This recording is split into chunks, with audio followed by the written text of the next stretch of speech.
Today, I will be going to demonstrate for a vital signs to be include thermometer, rectal, axillary, tympanic, and oral. And the other one, we need to check for a radial pulse, the apical pulse, of course with a blood pressure. And then later on, we're going to teach you the height and weight. Okay, so assuming I will be the nurse assistant, and this will be my patient. Okay. So for the first thing we need to do is preparation. For the preparation, I need to wash my hands. Okay. Alcohol, rubbing. Okay. Okay, finish hand washing. Then gather supplies. Gather supplies, we need to mention everything. Okay, not in a sequence, but we need to mention everything. So we have stethoscope, we have alcohol swab, gloves to be fitted by your hands if it's small, medium, large. We have thermometer with a probe, assuming this will be the probe. Other thermometer for tympanic you can use. Lubricant for rectal thermometer. Gloves. Also, and blood pressure. Okay. Did I mention everything? Yes, sir. Your paper and pen? Yes, paper and pen, mostly for report and Yes. okay. Mention again? Yes. Okay, so finish preparation.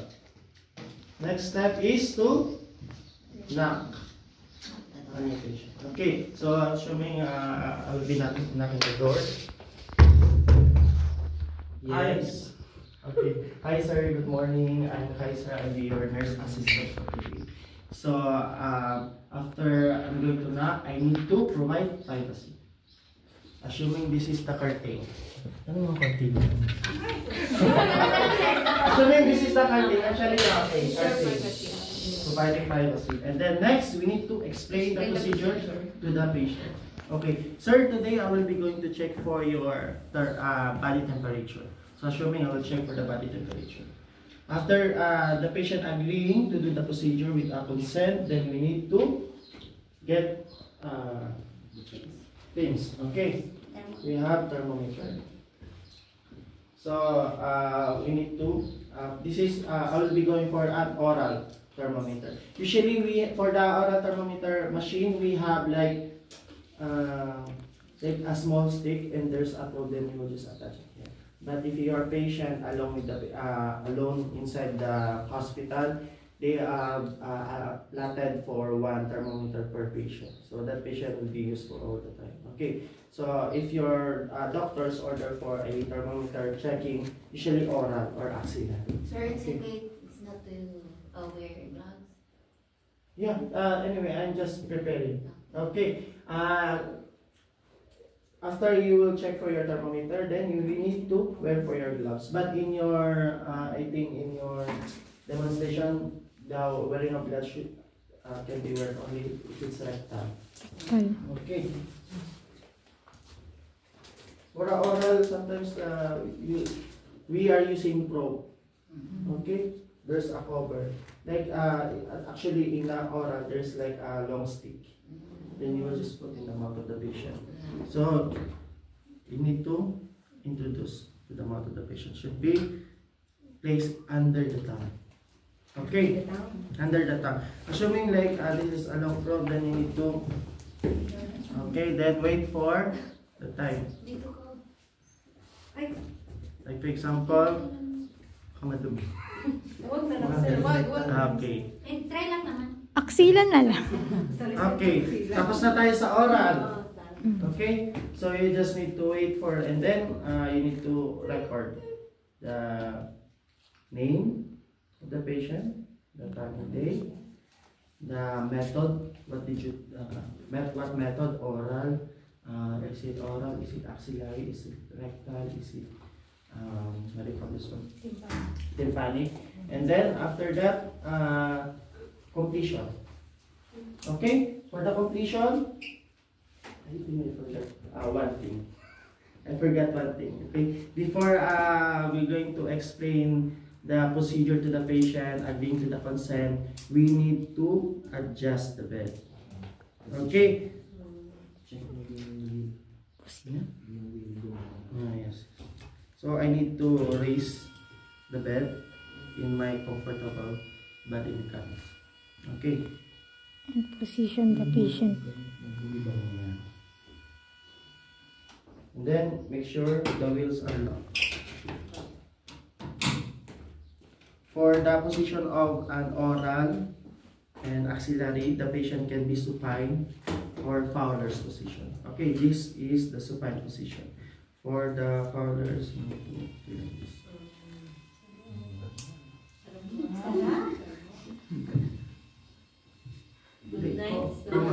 Come on. Okay, and then I need to check for the pulse.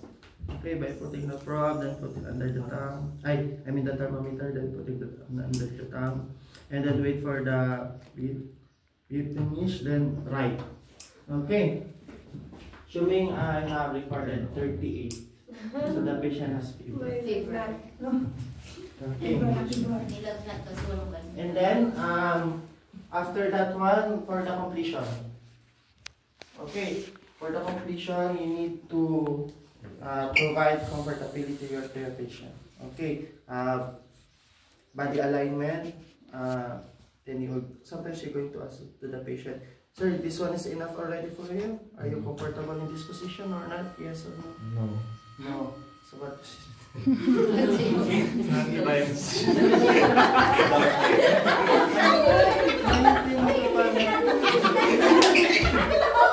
Okay, so assuming this is the best position according to the patient care. Like for example, if your patient is risk for fall, then you need to provide side rails up. Okay, you need to raise the side rails. And then lower, make sure the wheels is close. Okay. After the comfortability of the patient, like I need to put for, like for example, I'm going to assume this is a system call or a method of calling for the patient. Sometimes in the hospital, we have a prompt call. Sometimes the patient, there's like a remote and they will just press and it will get notified to the nurses station. So the nurse will go to go right away. So this is will be your system call. Okay, if you have anything, sir, then just press this one. After placing the system call, the next one is after we going to provide comfort, adjust the bed, put the system call. We need to wash the area, clean the area. Okay, so I need to clean the area. So assuming I already finished cleaning the area, then wash my hands. Dapat company na with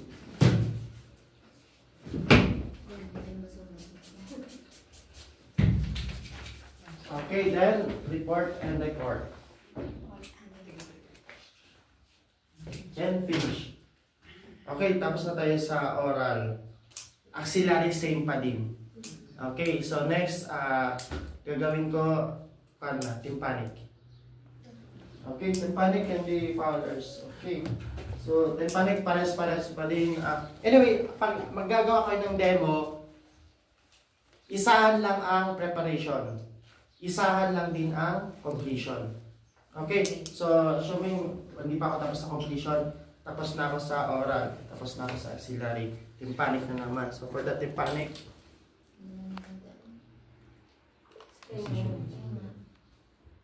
position of the bed should be in the high Fowler's. Okay. So, finish I check, then noting this one. Next one is rectal. Again, rectal, there's also a probe. Okay, for the color of the rectal should be red. If it's oral or axillary, should be blue. Okay, for the position of the rectal, you need to ask for the patient to first, you need to put the patient in a flat. Okay? And then ask the patient to move his other side, the left. Okay, by bending the upper knee. Remove your pants. Okay, and then facing the backwards towards you.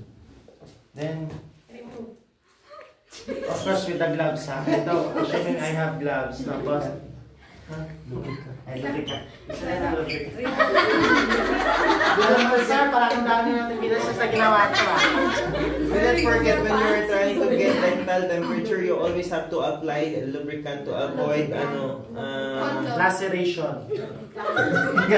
Hindi, para to avoid discomfort to the patient. Kasi sometimes it is rough and hard. If it's children, half inches only. If it's adult, 1 inches. Sa Uy, Kasi dito, actually, parang tissue ganun mo lang, lang dip siya mo lang. sa gloves. or sa tissue, then dip mo lang. Ganun mo lang siya. Dip lang ng konti. Tapos pasok. More. Okay, tapos, okay na tayo sa rectal. Okay na sa, okay na tayo sa, ano ba yan? Okay na tayo sa body temperature. So, saka na tayo sa, next is, The last is PP. radial pulse pa or apical? Radial pulse, no? Dapat kasi yung Sequence or? pagkuha ng thermometer, isasabay na ang BP, pero dahil nga medyo, Apat kasi. oo, maano sila, next yung BP. Next ang BP. Okay. So, for checking of the BP, if it's seated, dapat ang pasyente mo naka both of the feet lies on the floor. Okay. Flat on the floor. Naka-sit ako. Ganon, yes. Tapos, naka-rest ang arm. Yun sa lock pwede. Okay. Parehas lang din ang preparation. Okay, na provide privacy. Yung bedridden. Ang bedridden, pero ito kan muna. Okay, Taas mo ng konti. gagawin ko muna is Normal. normal na walang hindi baldad ang pasyente. Okay. So, I will put this one. Stroke. Should be covered 50 or 70% of the upper arm. Okay, tapos magbibigay ka ng kahit isang 1 inch lang. For using this one, you need to clean. Pati yung thermometer din, i-sanitize nyo muna bago yun. Ganun. Okay, for the ears, hindi 3 swab ka kailangan. Ano lang, ganun lang. Tapos tapon. Tapos isa dito. Anyway, pag isang swab, pwede na dito.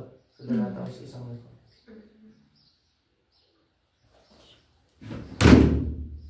Okay. Tapos, this one should be inward. Okay.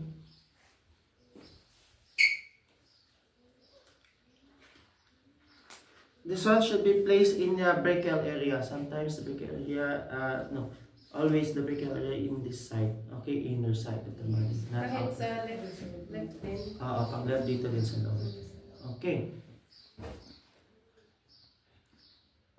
Pwede nyo ilagay in dito. At the same time, pwede kayo mag-check ng radial pulse. Tingnan ang pulse. So when you are inflate, you need to press, but make sure this one should be last. By turning up.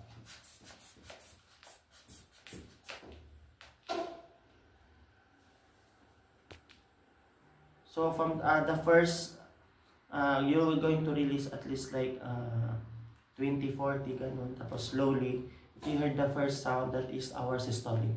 Okay, I heard the sound first, 120. And then, the sound finishes at 80. Okay, when you're releasing, just slowly release. Okay, then finish. Remove. Okay. Tapos, and then next, lying down naman.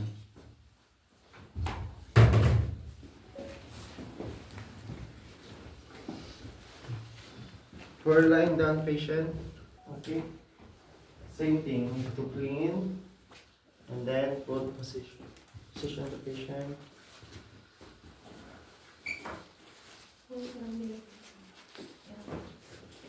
Okay, dapat naka-rest. Bawal naka-ganun ang pasyente mo. Okay, naka-cross Or nakagano. or naka-tension. Okay, pwedeng flat. Pwedeng high fingers. Bawal trend din. Okay?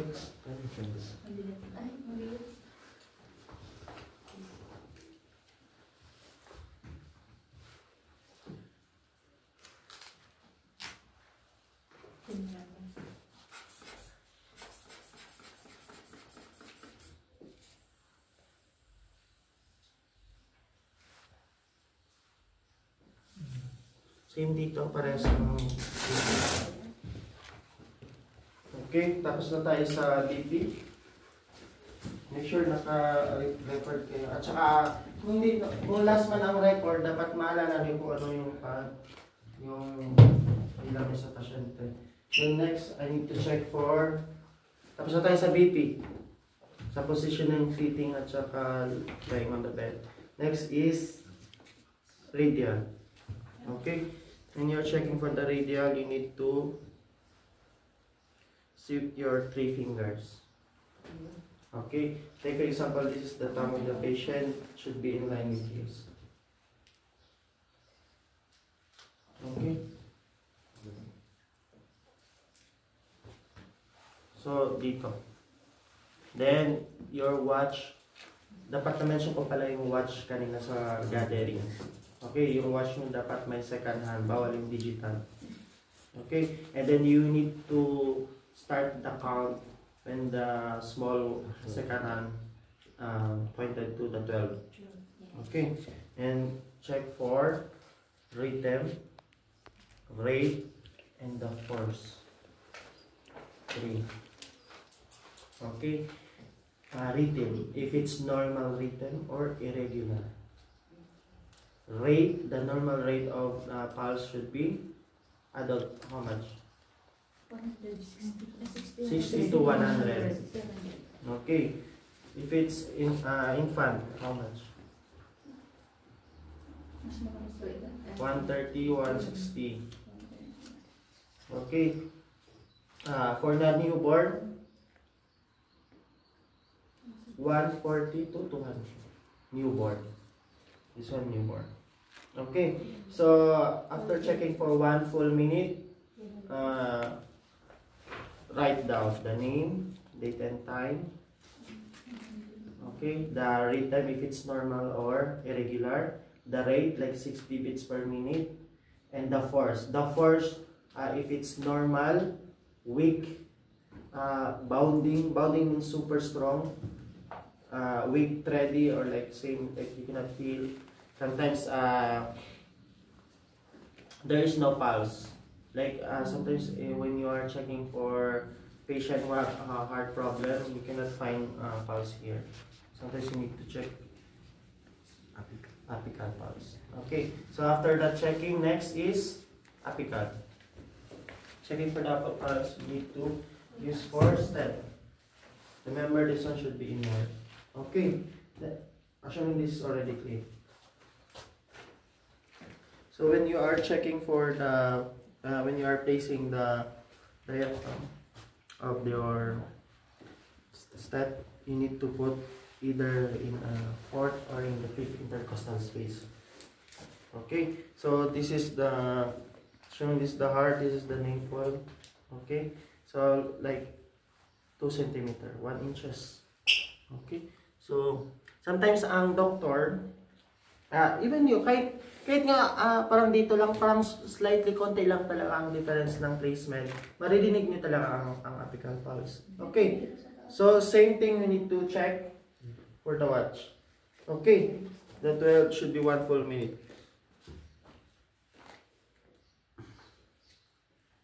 Do not use this one because this one has pulse.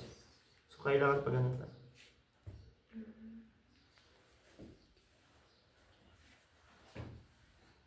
Assuming I have lunch. Naririnig ko. So you need to check also for the rhythm, the rate, and the force. Okay. So finish with apical pulse. Next is Respiratory. Respiratory. Okay. We're checking for the respiratory. Do we need any instrument? Yes or no? No, no. We need only our watch. Okay, when you are reading, do not tell your patient that you're, okay, sir, I'm going to read for respiration. Sometimes the patient will get anxious. He will control his breathing. Okay, to pretend that you are not checking, you need to check for the radial. But you need to check for your 1 second hand. If it's reached 12, then you need to check for the rise and fall. The rise and exhale is total of 1 breath. Okay, the normal breathing of an adult is 12 to 20. Okay, so I'm going to check for 1 full minute for the rise and fall, but do not make it obvious to the patient that you are checking for the chest. Okay, sometimes the patient will get more anxious, sometimes he will control the breathing, and then you need to check for the rate. Okay, the rate of the breathing. If it's check if he's breathing like with effort.